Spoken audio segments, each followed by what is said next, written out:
사도행전 22장 12절로 21절 함께 같이 읽도록 하겠습니다. 율법에 따라 경건한 사람으로 거기 사는 모든 유대인들에게 칭찬을 듣는 아나니아라 하는 이가 내게 와 곁에 서서 말하되 형제 사울아 다시 보라 하거늘 즉시 그를 쳐다보았노라. 그가 또 이르되 우리 조상들의 하나님이 너를 택하여 너로 하여금 자기 뜻을 알게 하시며 그 의인을 보게 하시고 그 입에서 나오는 음성을 듣게 하셨으니 내가 그를 위하여 모든 사람 앞에서 내가 보고 들은 것에 증인이 되리라. 이제는 왜 주저하느냐? 일어나 주의 이름을 불러 세례를 받고 너희 죄를 씻으라 하더라.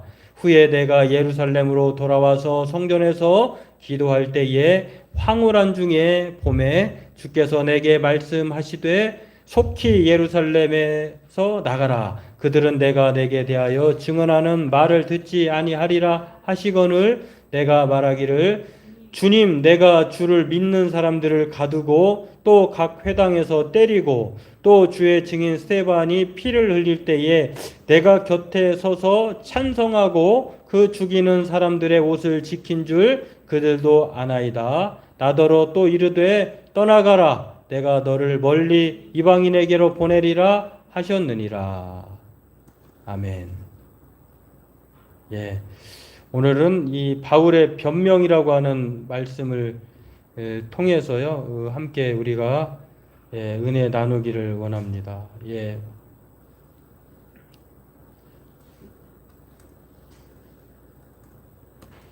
오늘 이 말씀은 이 바울이 이 천부장 앞에서 자신이 유대인들로 하여금 죽게 생겼었는데 천부장 앞에서 유대인들을 향하여서 변명할 수 있는 이 오늘 22장, 23장, 24장까지 바울의 변명이 계속 나오는 건데요. 말이 좀 변명이라고 하는 말이 우리나라의 어감으로는 좀 뭘 잘못해서 그 사람이 뭔가를 그 자신의 정당성을 확보하기 위해서 말하도록 기회를 주는 것처럼 그런 뜻으로 변명이라고 하는 말로 이렇게 이해할 수 있는데요. 실제로는 이 변명이라고 하는 말은 헬라어로 그 아폴로기아라고 하는 말인데 탄원하다. 자기의 억울함을 드러내는 거예요. 이제 유대인들이 바울을 죽이려고 하잖아요. 그러니까 소동이 나니까 바울이 이제 그 아시아에서 온 유대인들로 하여금 바울이 이제 어떤 사람인지를 유대인들이 이제 알고 있는데 이미 바울을 죽이려고 하는 자객들도 많고요. 바울은 이미 이제 모든 유대인들에게는 천하의 공공의 적이 된 것이죠. 왜냐하면 일전에는 유대인의 확실한 증거자, 증인이었는데 이제는 완전히 반대쪽 예수 그리스도라고 하는 전에는 그 정반대의 사람으로서의 이제는 그 증언자가 됐으니 유대인들의 입장에서는 변절자죠. 이런 상황에서 아시아에서 온 유대인들이 이제 바울을 죽이려고 이렇게 많은 사람들을 선동할 때에 천부장이 바울이 소동이 일어나니까 잡아두었어요. 그런 다음에 바울이 기회를 얻어서 손을 얼어서 변명을 하는데 이 변명이라는 뜻이 바로 탄원, 변증, 그리고 타당한 진술, 그리고 자신이 하는 일과 믿는 바를 변호하기 위한 연설을 하는 것이 오늘 본문의 내용인데요. 22장의 본문의 내용은 우리가 다 다룰 수는 없고요. 이 변명의 내용을 보면 바울이 어렸을 때부터 지금에 이르기까지 생애에 걸쳐서 자신에 대한 이야기를 변명의 내용으로 소개합니다. 자신이 어떤 사람인지 왜 자신이 여기 이런 처지까지 되었는지를 이렇게 네 가지로 소개를 하는데요. 유대교 시절 바울은 정말 바리새인 중에 바리새인이었고 누구보다도 율법에 열심히 했던 사람이었다라고 하는 거 유대교 시절을 얘기하고 그리고 예수를 죽이려고 했던 스데반의 그 상황에서 돌로 쳐서 죽임을 당할 때 그가 겉옷을 맡았던 증인이었다라고 하는 것들을 얘기를 합니다. 그러면서 또 부활하신 예수님을 그 이후에 만난 사건, 그 이후로 자신의 의지로 된 것이 아니라 정말 이 부활하신 주님이 그 다메섹 도상에서 만나 주심으로 말미암아 이제 예수님을 만난 이후에 새로운 사람 그리고 새 인생을 살게 되었다라고 하면서 자신을 예수님이 부르신 목적도 있고요. 또 그 목적대로 그 사명을 지금까지 잘 감당하고 살아왔는데 오늘 그 내용이 이제 세 번째, 네 번째를 살펴보려고 하는 것인데요. 아나니아를 통한 새로운 인생이 되었다라고. 여러분, 아나니아라고 하는 사람을 들었다고 하는 것은 모든 유대인들에게 이 아나니아는 아주 그래도 모든 사람들에게 인정받았던 사람 같아요. 그러니까 이 아나니아가 유대인들조차도 야, 그 사람은 못 믿을 사람이야. 믿을 만한 사람이 아니야. 라고 말했다고 하면 다른 사람을 들었을 것입니다. 그러나 바울이 아나니아라고 하는 사람을 들어서 그에게 소개하는 것은 아나니아의 그 충분한 그 입증된 사람, 뭐 이제 공적으로 그렇게 많은 사람들로부터 인정받을 만한 사람이었다라고 하는 것을 통해서 그가 아나니아로 말미암아 눈이 멀었을 때에 빛을 보고 소리를 들었을 때에 아나니아가 자신에게 와서 안수해 줌으로 말미암아 눈이 떴고 그 이후로 자신은 이제 모든 사람들에게 증인으로서 살아가게 되었다라고 하는 이 아나니아라고 하는 사람은 모든 유대인들조차도 칭찬하는 사람이에요. 이 사람이 바울을 공증했다고 하면, 검증했다고 하면 유대인들은 반박할 수 없었다라고 하는 것입니다. 그리고 그 이후에 바울은 모든 사람들에게 이제 예수님께서 아나니아에게 세례를 그 눈을 뜨게 하고 그 이유에 대해서 아나니아로 하여금 그의 입을 통해서 아나니아가 왜 바울을 눈을 뜨게 했는지 그렇게 말할 수 있는 것을 볼 수 있는데 15절에 이렇게 봅니다. 내가 그를 위하여 모든 사람 앞에서 내가 보고 들은 것 중에 증인이 되리라. 다시 말해서 아나니아가 이제 예수님의 부르심을 받고 욥바에 있는 그 사울에게 가거든요. 근데 사울이 아나니아에게 들은 거예요. 어떤 소리 들었냐? 주님이 너에게 가라고 보냈는데 왜 보냈느냐라고 말할 때에 이제는 네가 보고 들은 것의 증인이 될 것이다.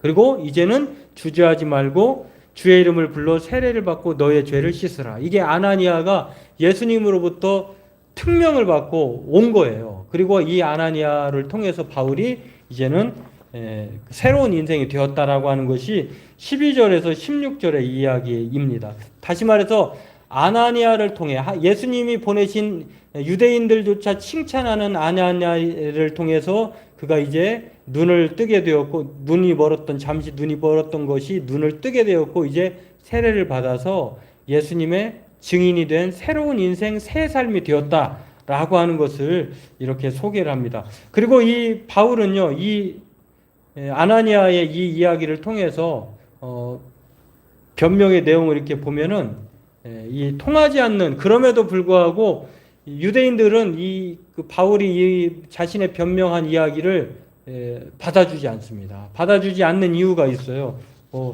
하나님의 뜻을 알게 하시고 그리고 또 그 의인을 보게 하시고 또 그의 입에서 음성을 듣게 하셨긴 했는데 그래서 죄사함 받고 세례를 받게 되었는데 오늘 이 첫 번째 아나니아를 통해서 세례받는 이야기의 변명의 바울의 이야기를 보면은요.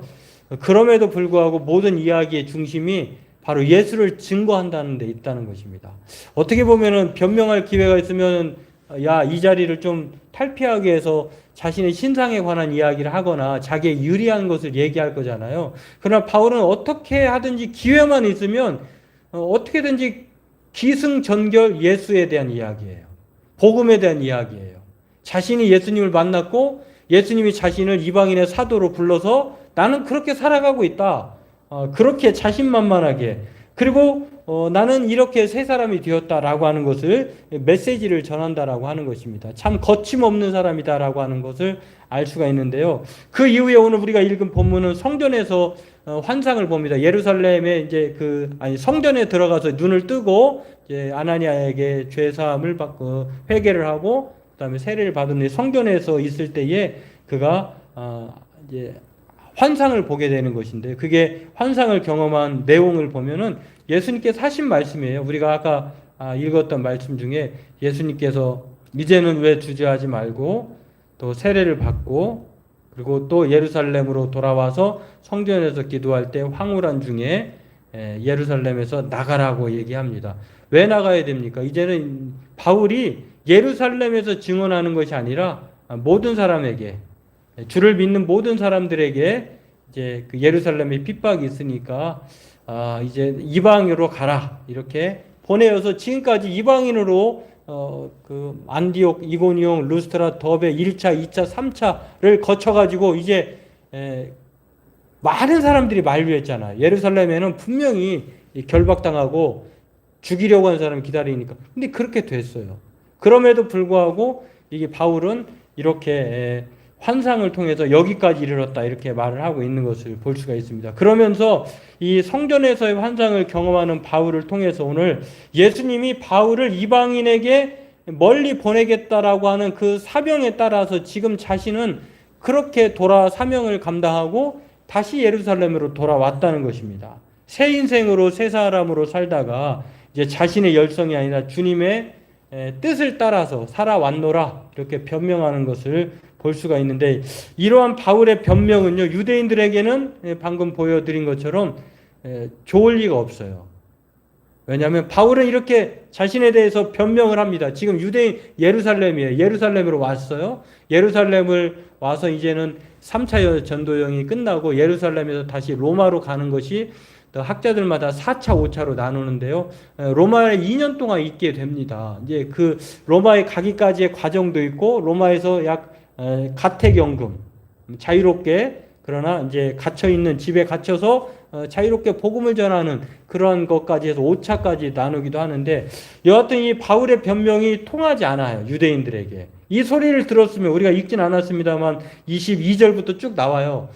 이 바울이 천부장에게 기회를 얻어가지고 자신에 대해서 변명을 하는데, 유대인들은 이 바울의 변명을 듣지 않습니다. 오히려 더 유대인들로 하여금 반발심을 사게 됐는데, 왜 그러냐면은 바울의 이야기를 가만히 들어보니까 유대인들만이 선민이고 우월한 민족인데, 아니 이방인도 그럴 수 있다라고 말하니까 유대인들의 입장에서는 바울이 용납되지 않아요.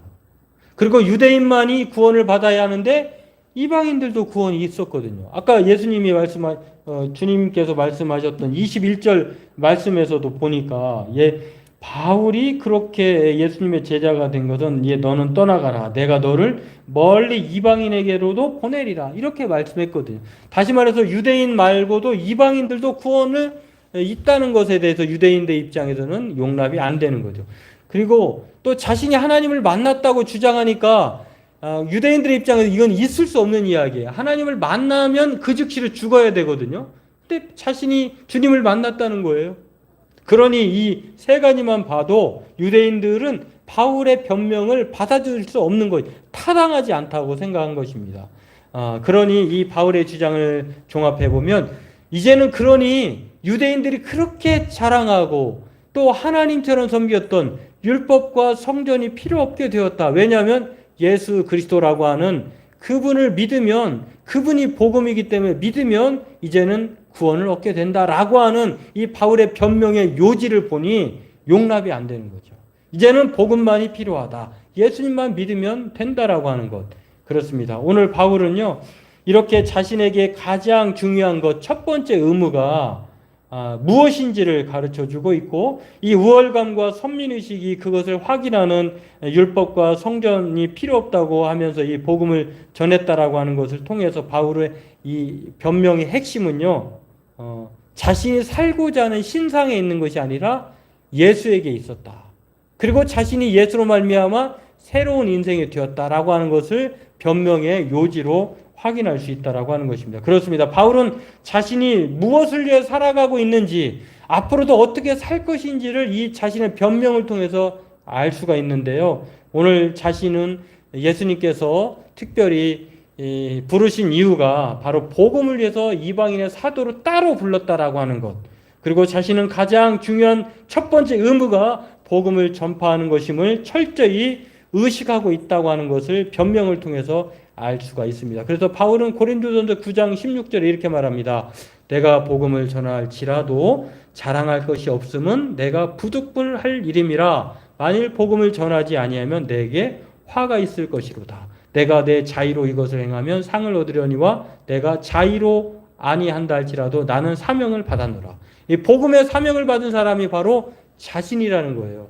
우리가 뭔가 해야 될 일 안 하면은 두려움에 사로잡히게 되는데, 바울이 바로 이 복음을 전하지 않으면 마치 그 하나님의 명령을 어기는, 율법을 어기는 그런 마음처럼 자신은 복음을 전하지 않으면 화가 있을 것 같다는 이런 과거의 유대인의 열심에서 예수 그리스도의 열심으로 바뀌었다는 것을 말하고 있습니다. 오늘 이 바울은 예루살렘으로 해서, 그래서 이렇게 바울은 지금까지 이방 지역을 돌아다니다 그리고 예루살렘에 왔습니다. 그리고 예루살렘에서 지금 천부장 앞에서 유대인들을 향하여서 변명을 하는 거예요. 그리고 유대인들은 이 변명을 받아들이지 않고 오히려 더 바울을 죽이려고 합니다. 이런 상황에서 바울은 떠나갈 수밖에 없었다라고 하는 것. 결국에는 이제 로마로 향하게 되는데요. 그 이야기는 이제 다음 주부터 진행이 될 것인데요. 그것을 통해서 우리가 살펴볼 수 있고, 오늘은 이렇게 바울의 첫 번째 변명을 통해서, 바울은 자신의 변명을 통해서 유대인들에게 붙잡힌 것과 그리고 자신의 처지가 지금 두렵거나 억울하다고 변명하고 있지 않다는 거예요. 자신이 유대인들의 생각에서는 이 변명을 들어보고 지금이라도 자신의 과오를 뉘우치면 유대인들은 충분히 바울을 과거처럼 방금 직전처럼 죽이려고 그렇게 하지도 않을 수 있었다라고 하는 것입니다. 그러나 바울은 일체의 양보도 하지 않습니다. 오히려 바울은 자신의 변명의 이 기회를 이때다 싶어가지고요. 이때도 여전히 자신의 이야기를 하는 것처럼 말하면서도 여전히 오직 예수 그리스도가 복음이다라고 결코 후회하지 않고 자신의 새 인생을 사명자로 살게 된 것을 말하고 있다라고 하는 것입니다. 부활의 주님을 그렇게 중요시하고 있다라고 하는 것입니다. 그리고 이 세상 그렇게 말하는 이유는요, 바울이 이렇게 거침없이 자신을 살려달라고 변명하는 것이 아니라 어떻게든지 예수님을 만나야 되고 예수님을 믿어야 된다고 이렇게 과감하게 변명을 하면서 그들로 하여금 전도의 설교, 전도의 변명을 하는 이유는요, 이 세상의 시민권보다, 땅의 시민권보다 하늘의 시민권, 천국의 시민권이 더 중요하다는 것을 강조하고 있다는 것을 알 수가 있습니다. 오늘 저와 여러분도 마찬가지입니다. 여러분, 이 세상에 그 어떤 사람도 영원한 시민권은 없어요. 그러나 마치 히브리서 11장에 말하는 것처럼 구차하게 살고, 제가 이번 주에 그 설교의 주제, 그 주일날 주제의 설교를 이렇게 생각하다가 행복보다는 즐거움이다라고 하는, 기쁨이다라고 하는 이 주제에 관련된 설교를 하려고 하는데, 많은 사람들이 이 세상의 모든 것을 다 갖고 소유하고 또 성취하면 행복하다고 생각하는데, 그러나 성경은 이 세상에서 가지는 그 행복을 말하는 것이 아니라 기쁨에 대해서, 즐거움에 대해서 말합니다. 이 즐거움이라고 하는 것은 세상의 조건과는 관계가 없어요. 가난하든 부하든 상관없어요. 그러나 이 세상은 이 조건이 맞아야 그렇게 행복하다고 하는데, 그러한 면에서 즐거움보다 행복보다 즐거움이고 기쁨이다라고 하는 것입니다. 마찬가지로 이 세상의 시민권도 잠시 잠깐은 유효할 수 있으나 영원하지는 않다. 그러나 바울은 이것을 알았기 때문에 자신의 변명을 통해서 예수 만난 것이 결코 후회할 수 없다. 그리고 자신에게 가장 기쁨이요 사명이고 행복이다. 그러니 너희들도 나처럼 돌아서라. 예수 그리스도를 복음으로 받아들이고 또 하나님의 나라에 참여해라. 구원받는 것이 더 큰 기쁨이다. 이렇게 말하고 있는 것입니다. 바라기는 오늘 저와 여러분들도 이 바울의 변명의 이야기를 통해서요, 이러한 삶을 살기를 원합니다. 이 바울은 누구를 만나든 자신을 자랑하는 것이 아니라 예수를 자랑하고 천국의 구원의 은혜를 소망의 기쁨으로 삼으면서 말했다라고 하는 것. 저와 여러분들도 그것을 사명으로 삼고 살아가는, 예수 만난 사람으로 살아가는 주의 사람 되길 주의 이름으로 소망합니다. 기도하겠습니다. 하나님, 오늘 누구든지 궁지에 물리면 어떻게든지 자기가 살고자 하는